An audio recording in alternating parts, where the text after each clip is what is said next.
Eu começaria realmente improvisando e jogando a bola para você. Ou seja, depois do que a gente já discutiu sobre essa ideia, por onde é que você começaria? Olha, a ideia, como eu te disse, não sei se já me fascina, se é exagero até, mas eu acho que não. Eu acho um projeto realmente que vale a pena ser tentado.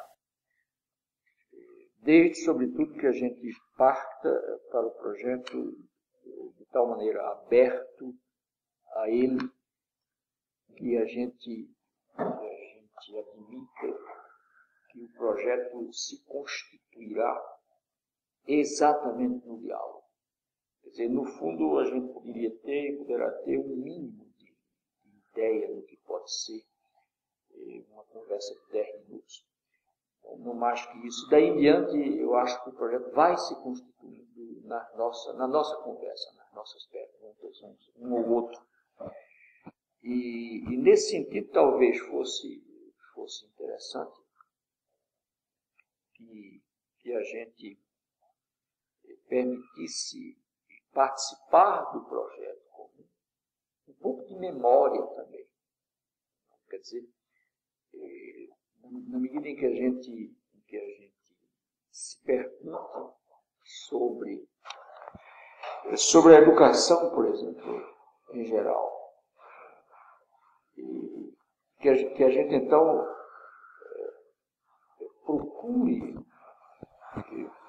no tempo um tempo que para você é muito mais próximo do que o meu igual ao seu para mim. Sim. Não, mas peraí, quando você fala em que a gente se pergunta sobre educação, no tempo, isso já coloca um problema de por onde partir, porque a gente vai partir de onde? Da infância? Provavelmente. Eu acho que a gente poderia fazer uma espécie assim, de balanço.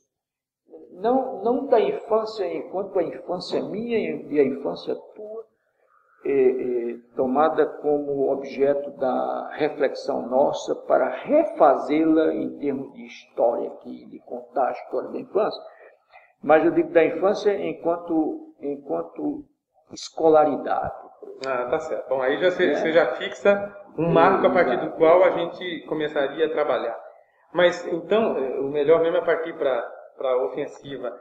Nesse caso aí, e considerando sobretudo que a sua memória é mais vasta do que a minha, principalmente no que diz respeito, principalmente não, mas em primeiro lugar no que diz respeito a tempo, o que é que na tua infância, quando você era menino, como é que foi a tua entrada para a escola? Como é que você ficou sabendo de que existia escola? Exato. Eu tenho a impressão que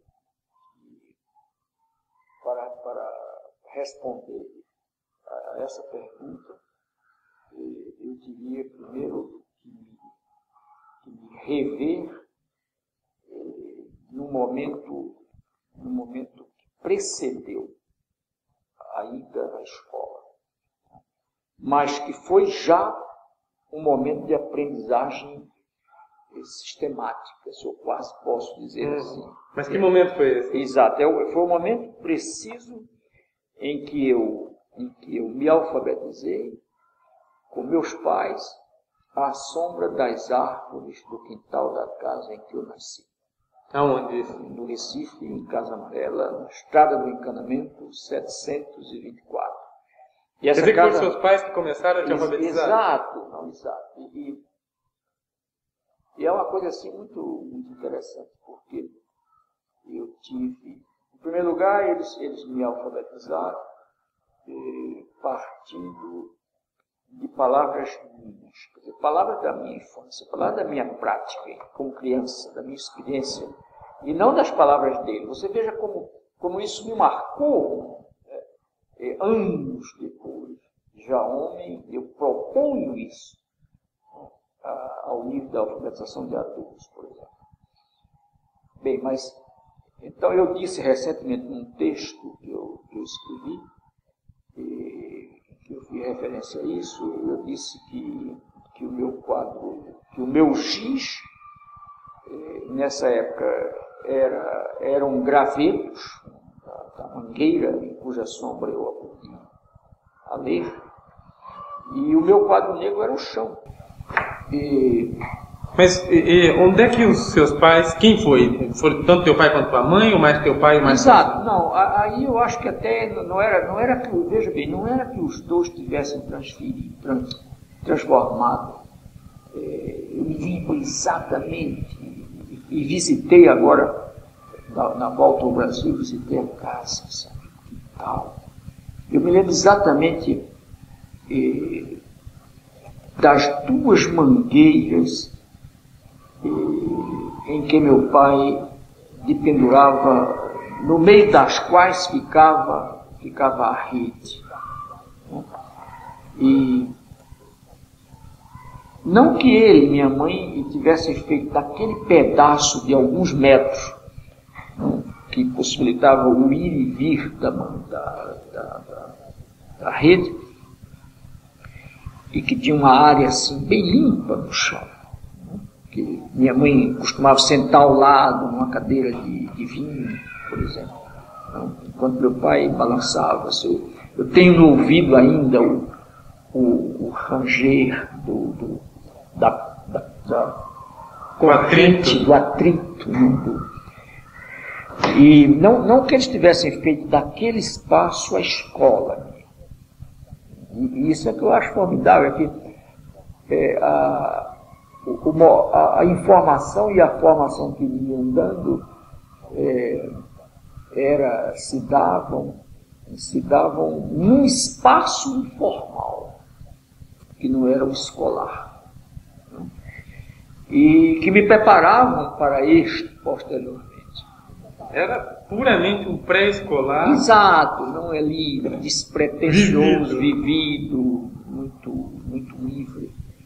E ali eu aprendi realmente a ler e escrever. Assim, quando eu fui para uma escolinha primária, primeiro eu fui para a minha primeira escolinha primária, eu me refiro também a ela nesse texto que eu recém escrevi, e não foi ainda a escola pública, era uma escolinha particular de uma professorinha que morreu há 4 anos atrás.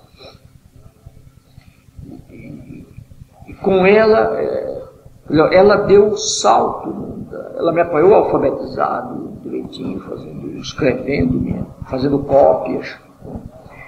E então, com ela, eu devo ter estudado, não estaria muito seguro hoje, mas possivelmente eu devo ter estudado um ano e pouco com ela. E me lembro, uma coisa que me marcou muito na minha passagem por ela e com ela, foi exatamente uma coisa que ela costumava chamar de formar sentenças.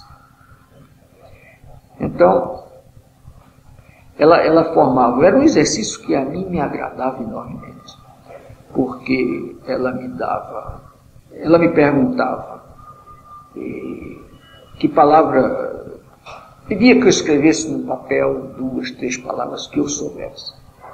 Então, e eu escrevia, e em seguida ela lia, e depois me propunha um outro exercício, que era que eu dissesse algumas coisas com aquelas palavras. É um velho exercício formar sentenças. Formar sentenças. Que às vezes tem até uma variação. Formar sentenças à vista de uma gravura. Isso! Então, ela fazia esse exercício comigo, que era uma beleza. Se bem feito, isso é extraordinário. Então, em primeiro lugar, ela me sugeria que eu formasse a sentença com aquelas palavras, mas oralmente, falando. Você veja aí como ela tinha também a intuição da oralidade, da necessidade do exercício da expressividade da criança. E em seguida, quando eu dizia, vamos admitir que uma palavra fosse bola, então, e vamos admitir que eu tivesse dito a ela, eu tenho uma bola. E ela dizia, ok, agora escreve isso. E eu então escrevia. E se eu cometia erro, então o que é que ocorreria? O que é que ocorria? É que os erros eram corrigidos sobre a prática e na prática. Ou seja, não eram abstrações. Eu me lembro que foi assim também que com ela eu tive uma introdução, muito criança ainda, aos verbos.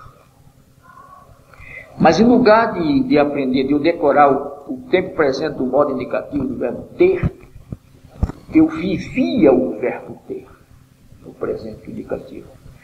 E como vivia no pretérito imperfeito, afinal de contas, verbo se aprende assim, e não como muita gente, não sei se ainda hoje, mas no meu tempo fazia, quer dizer, de mandar que a criança ou o adolescente no ginásio ainda, mesmo, fizesse a recitação memorizada mecanicamente dos tempos e dos modos dos verbos. Os verbos conjugados. Conjugados. Isso não tem sentido, porque o eu sou não é coisa nenhuma, a não ser numa situação concreta.